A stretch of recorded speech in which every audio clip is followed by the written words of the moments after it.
आहे मित्रांनो, खरं तर आज सह्याद्री बचाव अदानी हटाव हा विषय काय नक्की तर हा खरं तर जो आपण जो आंदोलन करतोय हे कशासाठी, हे आदिवासी बांधवांचं आंदोलन नाही किंवा जुन्नर तालुक्याचं आंदोलन नाही. हे खरं तर ज्या छत्रपती शिवरायांनी जी सह्याद्रीमध्ये लढाई केल्या त्या छत्रपती शिवरायांनी इतिहास घडवला, तो इतिहास मिटवण्याचं काम खऱ्या अर्थानं हा अदानी सारखा महाभयंकर महाराष्ट्र या ठिकाणी करत आहे.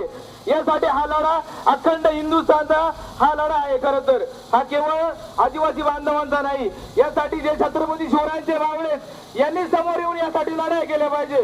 कारण तर आज तुम्हाला सांगतो, आज आमचा खुबी ते सांगोरे ह्या भागातील असेल, आमच्यावरती तुम्ही धरण लागली. आज तुम्हाला सांगतो कमीत कमी 166 हेक्टर म्हणजे 400 एकर जमीन आज तुम्ही संपादित करता. त्यामध्ये कमीत कमी मला वाटतं 60 हेक्टर जमीन काहीतरी ही 60 हेक्टर म्हणजे 148 जमीन ही वन खात्याची जमीन आहे. आणि ही वन खात्याची जमीन ही जर सरकार अदानीला देत असेल तर मला सांगा, ज्यावेळेस आपण जंगलामध्ये जातो, एखाद्या जंगलामध्ये लाकूड तोडतो, त्यावेळेस आपली कारवाई केली जाते. मग या वन खात्याने कोणत्या आधाराने ही जमीन 148 एकर जमीन ही या अदानी सारख्या महाभयंकर राक्षसाला दिली? खरं तर हा प्रश्न आहे. मला सांगा, हा प्रकल्प कशासाठी पाहिजे? म्हणजे त्या अदानीने काय केलं, सह्याद्रीचे पर्वत रांगा पूर्ण त्यांनी त्याच्या ताब्यात घेतल्यात. अंबानीने काय केलं, कोकण पट्टा घेतलाय.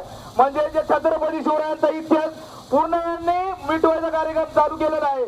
त्यामुळे सर्व जे आपले जे मला वाटते महाराष्ट्रामध्ये छत्रपती शिवरायांचे मावळे यांनी या ठिकाणी आलं पाहिजे आणि लढाई केली पाहिजे. यासाठी आपण संघर्ष केला पाहिजे. ईस्ट इंडिया कंपनी मला वाटते 1608 साली भारतामध्ये आली आणि त्यांनी भारतावरती 150 वर्ष राज्य केलं. काय केलं तर ज्यावेळेस ते सुरुवातीला आले त्यावेळेस त्यांनी भारतावरती बंदर ताब्यामध्ये घेतली, जमीन ताब्यामध्ये घेतली, आर्थिक व्यापार वाढवला त्यांनी.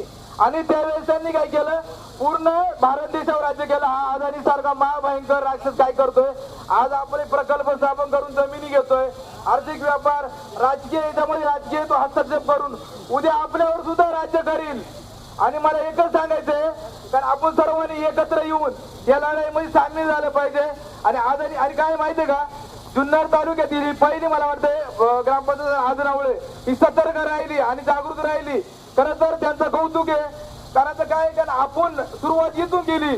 ज्या छत्रपती शिवरायांच्या मावळ्यांनी हातभार केला पाहिजे अदानीला, आणि खरं तरच ही सह्याद्री राहील.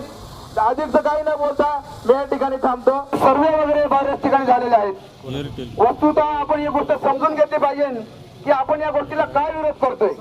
अगोदरच या जुन्नर तालुक्यामध्ये 2 धरणांच्या माध्यमातून प्रचंड मोठ्या प्रमाणामध्ये आदिवासी बांधवांचं विस्थापन झालेलं आहे. अद्यापही त्यांचं पुनर्वसन झालेलं नाहीये.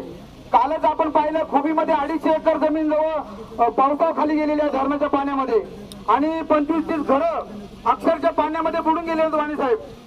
आणि ह्या सगळ्या परिस्थिती असताना सुद्धा आणखीन 2 प्रकल्प या तालुक्यामध्ये येत आहेत. आणि त्याच्यामध्ये सुद्धा नाणेघाट आणि बोरांनी जो काय प्रकल्प आहे, या प्रकल्पासाठी 166 हेक्टर जमीन जाणार आहे. आणि इकडे जो काही आपला याच्यावरती काळा वॉटरफॉल वरती जो प्रस्तावित प्रकल्प आहे त्याच्यामध्ये साधारणतः 410 हेक्टर पेक्षा जास्त जमीन म्हणजे जवळजवळ 850 एकर जमीन या प्रकल्पामध्ये जाणार आहे. आणि आपण जर त्या संदर्भात विचार केला तर तिकडे सुद्धा 5-25 गावं पुन्हा एकदा विस्थापित होणार आहेत. त्याच्यामुळे माझी या शासनाला विनंती आहे की आपण ह्याच्या काय सगळं घाट घातलेला आहे, हा घाट स्थानिक नागरिकांच्या 1% देखील फायद्याचा नाहीये आणि जुन्नर तालुक्यात तर अजिबात नाहीये. त्याच्यामुळे सर्व आदिवासी बांधवांना विनंती आहे की सरकारच्या या दडपशाहीला आपण बळी पडायचं नाहीये.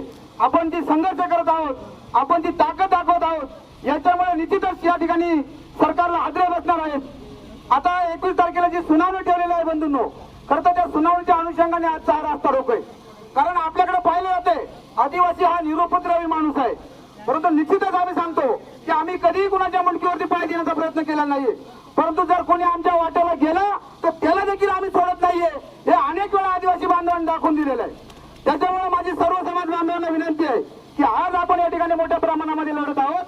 17 तारखेला सुद्धा ज्या प्रदूषण नियंत्रण मंडळाने या ठिकाणी सुनावणी ठेवलेला आहे, त्या प्रदूषण नियंत्रण मंडळाच्या घरामध्ये घुसून आपल्याला आंदोलन करायचंय आणि आपल्या आदिवासी बांधवांची दरकाळी फोडायची. त्याच्यामुळे या ठिकाणी एक गोष्ट लक्षात घ्या, 17 तारखेच्या मोर्चावर सुद्धा आपण घराघरामधून माणसं बाहेर पडा, गावागावामधून गाड्या करा. उपस्थित राहा. पाऊस असो अथवा कुठल्याही अडचण असू द्या, सर्वांनी त्या आंदोलनामध्ये उपस्थित राहायचंय. बंधूंनो, या प्रकल्पामुळे आपल्याला कुठलाही फायदा नाहीये. त्या ठिकाणी आपली पोरं लेकरं आपल्या पिढ्या उघड्यावरती येणार आहेत. हे आपण अनेक प्रकल्पांच्या माध्यमातून पाहिलेलं आहे. त्याच्यामुळे अधिकचं काही न बोलता मी आपल्या सर्वांना विनंती करतो, ही जी एकीची मूठ आज आपण उभारलेली आहे, ही मूठ मात्र आपली सैल होऊन देऊ नका. जोपर्यंत हे दोन्ही प्रकल्प रद्द होत नाहीयेत तोपर्यंत ही मूठ अशी जावळा आणि कणखरपणे वरती करा. हे तुम्हाला मी आज या ठिकाणी सांगतो आणि थांबतो.